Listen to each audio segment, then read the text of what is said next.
ఈ అమ్మాయి ఒక మాయాసూదిని ఎదురుగా ఉన్న ఒక చెట్టుపై విసురుతుంది. దీంతో ఆ చెట్టు ఒక్కసారిగా పెద్దగా అవుతుంది.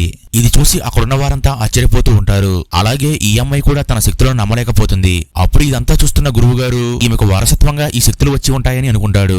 అయితే వాస్తవానికి ఈమెకు ఎలాంటి శక్తులు లేవు. ఇదంతా చేసింది ఈ అమ్మాయి వెనకాల ఉన్న ఈ కుర్రాడు. ఇతడు తన పవర్స్ ను ఈ అమ్మాయిలోకి పంపించగా ఈమె ఆ పవర్స్ ను ఉపయోగించింది.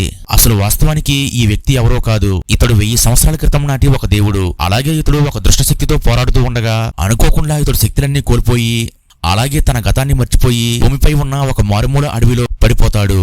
అయితే ఒకరోజు ఈ అమ్మాయి ఆ అడవిలో మూలికలు కోయడానికి వెళ్తుంది. అలాగే ఈమె చూసుకోకుండా ఈ కుర్రాన్ని తన్నేస్తుంది. అప్పుడు ఈమె ఇతన్ని చూసి జాలిపడి తినడానికి ఒక పండు ఇస్తుంది. అప్పుడు ఇతడు ఈ పండు తిన్నాక ఈమె చేసిన సహాయానికి ఈమెకు ఏదో రకంగా హెల్ప్ చేయాలని ఈమె వెనకాలే వస్తాడు. అయితే ఇప్పుడు గురువుగారు ఈ అమ్మాయి శక్తులు చూశాక ఈమెను లోపలికి రమ్మని పిలుస్తాడు.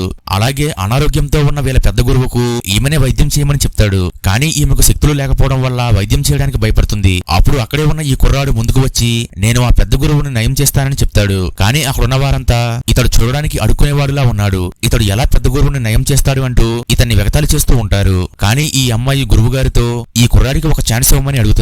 అప్పుడు గురువుగారు వేరే దారి లేక ఇతడికి వైద్యం చేయడానికి అనుమతి ఇస్తాడు. అప్పుడు ఈ కుర్రాడు మంత్రాలు చదువుతూ పురాతన కాలం నాటి ఒక మాయాసూదిని బయటికి తీస్తాడు.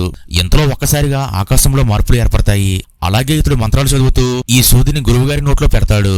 అయితే ఇది చూసి అక్కడున్న మిగతా వాళ్ళు ఇతడికి వైద్యం రాదని తప్పుగా వైద్యం చేస్తున్నాడని అంటూ ఉంటారు. దీంతో ఈ గురువుకు ఒక్కసారిగా మెలకువ వస్తుంది. ఇది చూసి అక్కడున్న వారంతా షాక్ అయిపోతారు. మరిన్ని స్టోరీలు రోజు చూడాలంటే వీడియో లైక్ చేసి ఛానల్ సబ్స్క్రైబ్ చేసుకోండి.